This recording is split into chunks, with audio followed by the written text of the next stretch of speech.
తాకట్టులో ఉన్న బంగారాన్ని విడిపించి ఆ రోజు ఆన్లైన్ రేటుకే మేము కొంటాం. Sharma gold company. నమస్తే, వెల్కమ్ టు సుమన్ టీవీ. నేను మీ యామ్ని. ప్రస్తుతం మనతో ఉన్నారు ప్రముఖ ఆధ్యాత్మికవేత్త, ప్రముఖ జ్యోతిష వాస్తు పండితులు బ్రహ్మశ్రీ డాక్టర్ నాయకంటి మల్లికార్జున శర్మ గారు ఉన్నారు. గురుగారితో మాట్లాడి మనకున్న సందేహాన్ని అడిగి తెలుసుకుందాం. నమస్కారం గురుగారు. నమస్కారం. గురుగారు, జూలై నెలలో ఉండి సింహరాశి వారికి ఏ విధంగా ఉంటుంది, వీరికి సంబంధించిన పరిహారం అంటే ఏంటండి అసలు? ఓం శ్రీ గురుభ్యో నమః. సింహరాశి వాళ్ళకు వచ్చేటప్పటికల్లా కొన్ని ఆర్థిక పరంగా ఆదాయం అనేది బాగా పెరుగుతుంది. దానికి కారణం ఏంటంటే దశమ స్థానంలో గురువు యొక్క సంచారం ఒకటి, దానితో పాటు వాళ్ళకి కొన్ని గ్రహస్థితి యొక్క అనుకూలత పరంగా వృత్తిపరంగా కానీ వ్యాపార పరంగా కానీ బాగా కలిసి వచ్చే అవకాశం ఎక్కువగా ఉంటుంది. అంటే డబ్బు సంపాదించడంలో పెట్టుబడి పెట్టడంలో జూలై మాసం అనేది అనుకూలంగా ఉంది వాళ్ళకి. మనకి గ్రహస్థితిని ముందుగా మనం పరిశీలన చేస్తే సింహరాశి వాళ్ళకి సప్తమ స్థానంలో శని, అష్టమ స్థానంలో రాహు యొక్క సంచారం, నవమ దశమాల్లో కుజుడు యొక్క సంచారం. ఇక్కడ నవమ దశమాలు అంటే ఏంటంటే 9వ స్థానంలో కుజుడు ఉంటాడు, మళ్ళీ జూలై మధ్యలో మళ్ళీ రాశిలో మారుతాడు, వృషభ రాశిలోకి మారిపోతాడు. అలానే ఇక్కడ రవి కూడా మిథున రాశిలో ఉంటాడు. అంటే రవి వచ్చేటప్పటికల్లా రాస్యాధిపతి ఏకాదశ స్థానంలో ఉండటం, మళ్ళీ ద్వాదశంలోకి వస్తాడు. అక్కడ రవి బుధుల శుక్రుల యొక్క సంచారం, ద్వితీయంలో కేతు యొక్క సంచారం ఉండటం వల్ల ఈ యొక్క గ్రహస్థితి అంతా కూడా మనం చూస్తే విజయ మార్గాల్లో వెళ్ళే అవకాశం ఉంటుంది. ఆర్థిక పరంగా ఆదాయం బాగా పెరుగుతుంటుంది. ఇక్కడ అనుభవాలు, కీర్తి ప్రతిష్టలు, అలానే కొన్ని పరిస్థితులు అనుగుణంగా ఉండటం ఒకటి, విద్యార్థులకు అనుకూలమైన ఫలితాలు, పోటీ పరీక్షల్లో కూడా మంచి రిజల్ట్స్ వచ్చే అవకాశం ఉంది. కుటుంబంలో కొన్ని మిశ్రమైన ఫలితాలు, అనుకున్న పనులన్నీ కూడా సాధించాలని ఒక ఆలోచనలు ఒకటి ఉండటం ఒకటి, ఆదాయంలో కొంత భాగాన్ని ఖర్చు చేసే అవకాశం ఒకటి ఉంటుంది. ఆలోచించకుండా పెట్టుబడులు మటుకు ఎట్టి పరిస్థితుల్లో కూడా పెట్టకూడదు. జూలై నెలలో పెట్టద్దండి? జూలై నెలలో జూలై నెలలో పెట్టకూడదు. పెట్టకూడదు అంటే ఆలోచన చేసి పెట్టాలి. ఆకస్మికంగా కొంతమంది మీద పడతారు. మీద పడటం వల్ల పెట్టండి అనటం వల్ల కూడా ఆర్థిక పరంగా నష్టం జరిగే అవకాశం ఎక్కువ ఉంటుంది. అలానే సమతుల్యమైన పోషక ఆహారం తీసుకోవాలి. అలానే దూర ప్రయాణాలు చేసే అవకాశాలు ఎక్కువ ఉంటాయి.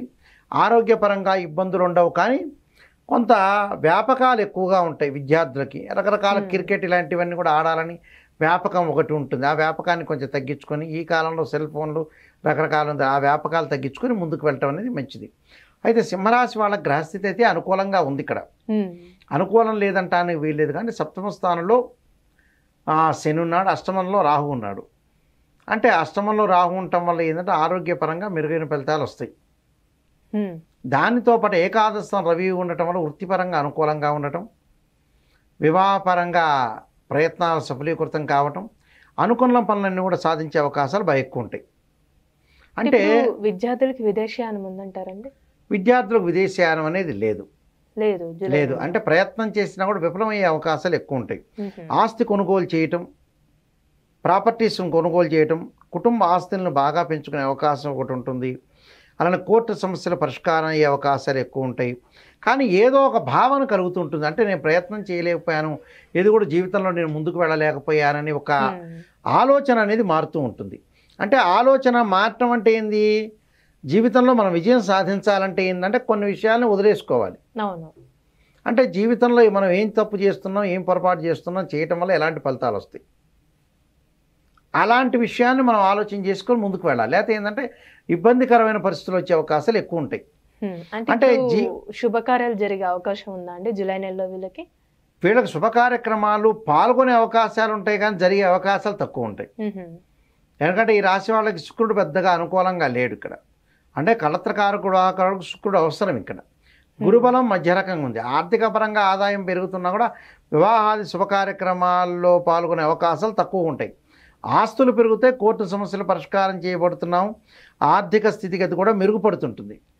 కానీ ఏదో ఒక విషయంలో మటుకు నేను చేయలేకపోయాను, నన్ను రికగ్నైజ్ చేయలేకపోయారు, గుర్తింపలేకపోయారు, నాకు కొన్ని అవమానాలు జరుగుతున్నాయని మానసికంగా క్షోభ అనుభవించే అవకాశం ఒకటి ఉంటుంది.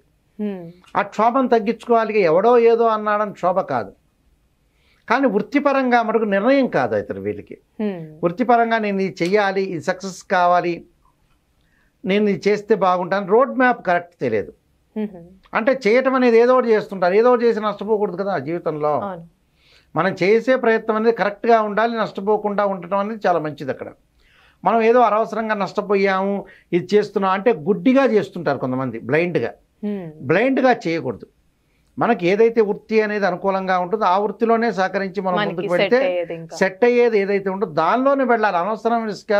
అనవసరమైన విషయాల్లో కానీ రిస్క్ చెందకూడదు.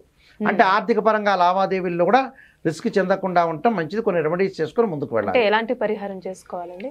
విష్ణు సహస్రనామం పారాయణం చేసుకోవాలి. ప్రతిరోజు కూడా విష్ణువుని పూజ చేయటం ఒకటి, ఓం నమః శివాయ పంచాక్షరి చేసి తత్పురుషాయ మహాదేవాయ ధీమహి తన్నో రుద్ర ప్రచోదయాత్ అనే మంత్రాన్ని చక్కగా చదువుకుంటే మంచి జరిగే అవకాశం ఖచ్చితంగా ఉంటుందమ్మా. మంచి పరిహారం తెలియజేస్తారండి. ధన్యవాదాలు మీకు. నమస్కారం అండి.